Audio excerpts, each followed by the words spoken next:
Okay, so let's now talk about psychology of trading.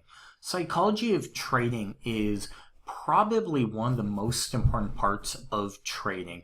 You can learn all the charts, you can learn technical analysis, PE ratios, everything there is to know about stocks. But when it comes down to the psychology part of trading, that's where a lot of traders stumble.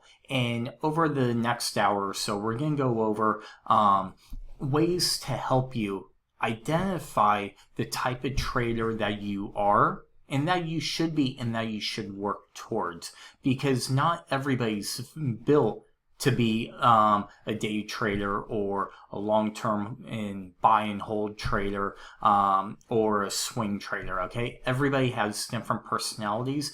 Also, everybody has different traits, okay, where they might lack patience, or somebody needs quick, fast action, right? Kind of like the gambler. And then you have other people that are more where they just kind of put a trade on and let it go against them, and it doesn't bother them, and they could kind of be a lot more patient, wait it out. So let's kind of start off with number one, the importance of a trade plan. Okay, so would you fly a plane from LA to Boston without like a map? Okay, if you're a pilot, you're not going to just go to the airport, jump in the plane, and actually fly from here to Boston. Okay, because what's going to happen is you need to create a flight plan.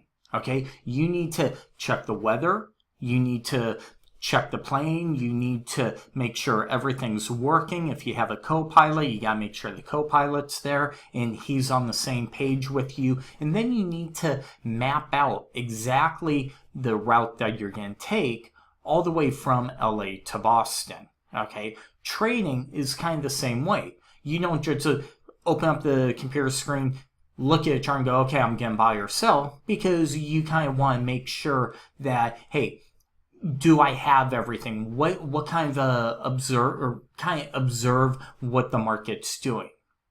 Okay, you want to make sure you have a plan of, okay, this is where I'm going to enter, this is where I'm going to exit, and this is what I'm going to do throughout the trading day. Kind of create a bias. Don't fly by the seat, okay, of your pants. So, meaning, don't just go in and willy-nilly and just start placing trades and do everything right there and then on the fly. Kind of sit back a little bit and just say, okay, hey, look, if price reaches this level, I'm actually going to go short, or if it reaches this level down here, I'm going to go long, and create a trade plan. Okay. Another way another analogy that I like to give is you go to Las Vegas. Okay. I lived in Vegas for about 9 years, and one of the things I would do is I'd go and watch craps. Okay. Craps was kind of the game that I would play. I love just everything about the game, okay? It really made you think. But what I would always do is I'd walk up to the table and I would sit there for about 10 minutes and just kind of observe what numbers are being rolled, because you'd be amazed. There are some days where you'll see a lot of doubles coming up, or you'll see a lot of very high numbers, or a lot of sevens, or a lot of 11s coming up, or a lot of double twos, double fours throughout the evening. And that's just kind of the cycle that the dice are in. And so one of the things is I would just kind of sit back, relax, and watch how the dice are rolling, what everybody's doing. And then I would just kind of be patient, and then when I saw the table getting really hot is usually when I would kind of jump in. And because one of the things that I like to do is I like to play the don't pass. To make everybody at the table mad, but also those are where you have the highest odds. You're not going to get rich, but you have a higher percentage of making money. So, and then if I saw like a lot of doubles being rolled, something like that, then I'd start playing maybe the hard 4, hard 10, stuff like that. So try and pick up the hard ways, try and see, hey, use what I see to my advantage. The second thing, the importance of learning your trading product. Okay, so in this entire video series, it's all about trading the Emini S&P futures. This is all about understanding and knowing everything there is to know about the Emini S&P 500s. What time does it trade? Okay, you should know that by the back of your hand. You should watch them 24 hours a day. Don't just watch them during the trading day. We all now have cell phones, okay? So we could check mobile trading 24 hours a day. And there's a lot of times where I'll wake up at 2 in the morning, 3 in the morning, and I'll just kind of look to see where the futures are. The reason I do that is because I kind of see where the highs and the lows were, and I just kind of map everything out in my head. And I'll remember certain numbers. I'll remember, okay, hey, price came down here. This was the high. This was the low. Things like that. And I'm actually able to use all that information the following trading day. And it's just, I'm building a mental picture of the product that I trade. I also know the characteristics of that product. I know how it trades during high implied or high volatility times, and I also know how it trades during very low volatility time.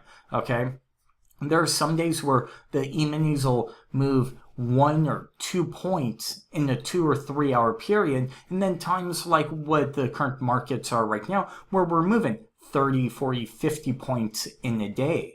Okay, so you gotta kind of be very aware of that product that you're going to trade. So, with that being said, would you fly a plane without first taking lessons? Well, no. Okay, you need to learn how to fly that plane. And that's kind of what this entire video course is all about. It's teaching you how to trade the E-mini S&P futures, how to track them, everything that there is to know about the S&P E-mini futures, okay? Now, a lot of stuff that you're going to learn throughout this video series, all the lessons, you're going to be able to apply that knowledge to stocks, forex options, things like that. But the most important thing is take the lesson, and that's what you've done. You've taken the first step by watching these videos and to learn.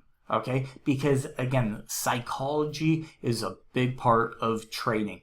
Anybody could put a trade on, but there are times where you need to have a plan of, okay, when this happens, this, and if sometimes you need to kind of throw an audible, okay, and change the plan at the last second because of whatever reason, and you're going to be able to do that. Next, the importance of understanding technical analysis and the charts. Okay, so would you jump in the pilot seat of the plane and just start pressing buttons? No, you're going to learn what each and every button's for. Okay, you're going to say, okay, hey, where's the gas? What's this one do? What's this do? Okay, where's the oil? If I ever need to turn off the oil, all that. Technical analysis is the same exact thing with your charts. You're going to learn what a moving average line is, which ones work best for trading the E-mini S&Ps. What's a Fibonacci? What pattern should I look for? All these different things, and we're going to go over all those later on in the lesson, but it's having the basic understanding of what all this is and how it all works.